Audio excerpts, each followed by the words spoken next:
నమస్కారం అండి. This is hash you. పశ్చిమ బెంగాల్లో ఇప్పుడు మనం చూసుకుంటే రాష్ట్రపతి పాలన అమలు కాబోతుంది. ఇది ఒక సంచలనంగా మారింది.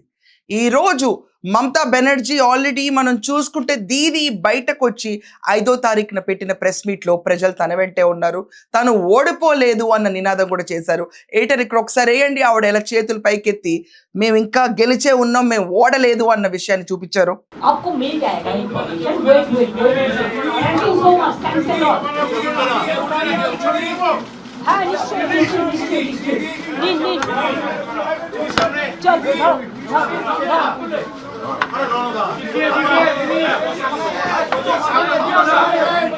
ఈరోజు మనం అబ్జర్వ్ చేస్తే ఒక ముఖ్యమంత్రి వదిలేసిన తర్వాత పీఠాన్ని రెండోసారి దీది యాక్చువల్గా మళ్ళీ గవర్నమెంట్ ఫామ్ చేయాలన్నా ఆవిడ రెసిగ్నేషన్ ఇచ్చిన తర్వాత రెండోసారి మళ్ళీ ముఖ్యమంత్రిగా ఆవిడ ప్రమాణ స్వీకారం చేయాలి.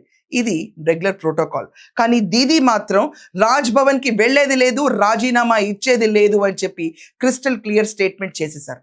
దీంతో వెస్ట్ బెంగాల్లో కథ మొత్తం అడ్డం తిరిగింది. ఆవిడ రాజీనామా చేయకపోతే ఎలా, ఆవిడ్ని దింపకుండా ఈరోజు కొత్త ముఖ్యమంత్రిగా ప్రమాణ స్వీకారం ఇంకోటితో ఎలా చేపిస్తాం అన్న నేపథ్యంలో అసలు కథ మొదలైంది. రాష్ట్రపతి పాలన పెట్టడం ముందు చూపుగా ఈరోజు రాష్ట్రపతి పాలన వెస్ట్ బెంగాల్లో అమలు అవబోతుందన్న సంచలనమైన బ్రేకింగ్ న్యూస్ బయటకు వచ్చింది. ఆల్రెడీ మనం చూసాం, సుబేందు అధికారి భవానీపూర్లో దీదీని ఓడించి బీజేపీ క్యాండిడేట్ రెడీగా ఉన్నారు తన ప్రమాణ స్వీకారం చేయడానికి. ఆయన పేరు అఫీషియల్గా వెల్లడించలేదు, కానీ దీదీ ప్రమాణ స్వీకారం చేస్తే రాష్ట్రపతి పాలన రాకముందు ఉంటే గనక నిన్నటితో 7వ తారీఖుతో ఆవిడ గడువు కూడా పూర్తి అయిపోయింది. కానీ ఆవిడ మాత్రం నో వే, మేమే గెలిచామని చెప్పి స్టర్న్ వాయిస్లో ఉన్నారు. ఆవిడ ఇప్పుడు సుబేందు అధికారి కాకుండా ఇక్కడ మనం చూసుకుంటే దిలీప్ ఘోష్, దాని తర్వాత సమీక్ భట్టాచార్య, దాని తర్వాత అగ్నిమిత్ర పాల్, దాని తర్వాత రూపా గంగూలీ, ఈ పేర్లు కూడా నాంతున్నాయి ముఖ్యమంత్రి క్యాండిడేట్స్ కింద. కానీ సుబేందు అధికారికి మాత్రం ఎక్కువ ఛాన్సెస్ కనిపిస్తున్నాయి, దో అలాంగ్ విత్ అదర్ 5 పీపుల్. ఇక్కడ మనం చూసుకుంటే బీజేపీ ఎవరినన్నా చూస్ చేయొచ్చు, సీఎం కింద వాళ్ళు పట్టాభిషేకం చేయొచ్చు. వెస్ట్ బెంగాల్ గెలిచాము మేము అనుకున్న తరుణంలో ఈ రకమైన స్టేట్మెంట్ దీది నుంచి రావటం చాలా నిరాశకు గురి చేసింది. క్లీన్ ట్రాన్సిట్ కాకుండా ఈరోజు దీది అడ్డుకున్నారనిపిస్తుంది. ఇప్పుడు మీకు ఒక స్లైడ్ వస్తుంది చూడండి.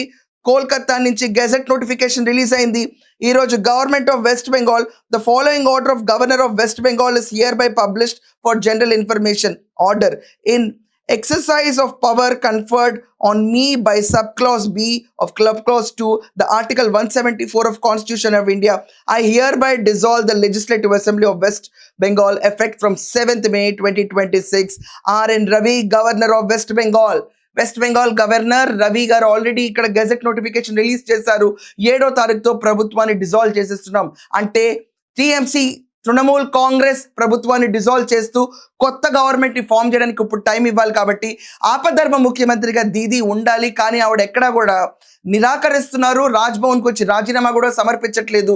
ఈ తరుణంలో ఆ గవర్నమెంట్ని డిజాల్వ్ చేసి ఇప్పుడు రాష్ట్రపతి పాలన పెట్టి దాని తర్వాత కొత్త ప్రభుత్వాన్ని ఆహ్వానించడానికి సన్నాహాలు మొదలైనవి. మనం చెప్పిన 5 పేర్లో ఎవరో ఒకరు ప్రమాణ స్వీకారం చేస్తారు. Maybe it is a mandate for 2 to 3 days. కానీ 3 రోజులు వెస్ట్ బెంగాల్లో రాష్ట్రపతి పాలన ఉంటుంది. సో దీది వైఖరిపై మీ ఒపీనియన్ ఏంటో ఖచ్చితంగా కమెంట్స్లో రాయండి. That's all for now. Thank you.